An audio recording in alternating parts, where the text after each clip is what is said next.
Hello పిల్లలు, మనం కప్ప ముత్యం స్టోరీ విందామా? అనగనగా ఒక అడవిలో ఓ కప్ప హాయిగా జీవిస్తుంది. ఒక హంస దానికి పరిచయమైంది.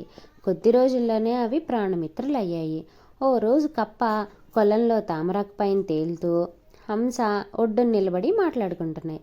ఈలోగా ఇట్నుంచి వచ్చాడో ఓ వేటగాడు హంస మీదకు హఠాత్తుగా వల విసిరాడు. వలకు చిక్కిన హంస విలవిల్లాడిపోయింది. అది చూసి కప్పకు ఏం చేయాలో తోచలేదు. వేటగాడా, దయచేసి తన్ను విడిచిపెట్టు అని ప్రాధేయపడింది. దీన్ని అమ్మితే బోలె డబ్బు వస్తుంది, విడిచిపెట్టను అన్నాడు. నీకు డబ్బు కావాలి అంతే కదా, ఉండు అని కప్ప వెంటనే నీట మునిగి కొంతసేపు ఆగి ముత్యంతో పైకొచ్చింది. దీన్ని తీసుకున్న ఆ స్నేహితురాల్ని విడిచిపెట్టు అంది.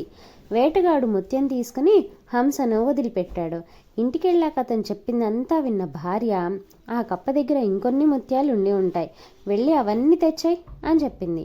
దాంతో దురాశ కలిగిన వేటగాడు కప్ప దగ్గరికి వెళ్ళి, ఏయ్, మర్యాదగా నీ కొలంలో ఉన్న ముత్యాలన్నీ నాకు ఇచ్చాయి, లేకపోతే హంసను తీసుకుపోతా అని బెదిరించాడు. అది విన్న కప్ప, సరే ఒక్కసారి నీ చేతిలో ఉన్న ముత్యం ఇస్తావా? అది చూసి అచ్చం అలాంటివే తీసుకొస్తాను అని అడిగింది. దాంతో వేటగాడు కప్పకు ముత్యం ఇచ్చాడు. కప్ప దాన్ని తీసుకుని పారిపోయింది.